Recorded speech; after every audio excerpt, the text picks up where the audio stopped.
Lepo pozdravljeni poslušalci in gledalci.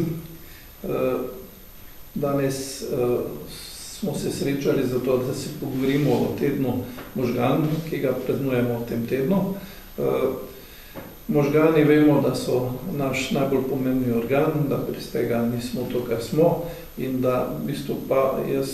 bi se osredotočil na to, da so poleg tega, da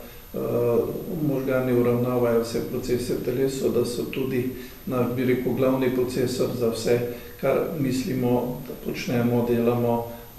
razmišljamo, ustvarjamo, se spominjamo in tako naprej. Seveda pa zdravstvenega vidika pa so pomembni zaradi tega, ker lahko pride pri zamašitvi kakršne žile v možganih ali pa celo, če žila poči v možganih. Ohranjati zdrave možgane je pa pri starejših, vemo, da se pojavi lahko demenca, lahko se pojavi Alzheimerova bolezen, tudi Parkinsonova bolezen tresenja. In če se čemo vsem tem težavam izogniti, je prvo kot prvo se je treba poskrbeti, da imamo v redu žile, se pravi, da skrbimo za zdravo srce in ožilje, ki preskrbuje možgane s kisikom. Seveda tudi, če imamo težave z dihanjem, s pljuči, so tudi problemi z možgani, zato priporočam, da se skrbno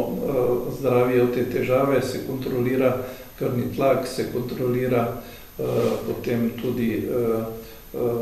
dihanje, preskrbo s kisikom, občasni pregledi pri pljučnem zdravniku, ker v določenem delu možgan so tudi centri za dihanje in za ožilje, in če ti centri niso dobro preskrbljeni, lahko, ne glede na to, da ne obstajajo druge prekrvavitve, tudi pride ali do nezavesti ali pa do tako zvanega stanja vegetiranja. In če čemo se temu izogniti, moramo skozi skrbeti za to, da zdravo živimo, da jemo pretežno zdravo mediteransko prehrano, potem da se ne ukvarjamo z aktivnostmi, kjer lahko pride do hujše poškodbe glave. Seveda pa na možgane vplivajo tudi lahko psihični stresi, tako da tudi človek mora se izogibati situacijam, kjer pač lahko pride do psihičnih stresov, ki povzročijo tudi nepravilno delovanje možgan na tistem drugem, bi rekel, psihičnem, bolj duševnem področju, kjer pač se določeni procesi tudi odvijajo v možganih in se ne morejo odvijati, če smo stalno pod nekim stresom, ki nam brani ustrezno funkcioniranje.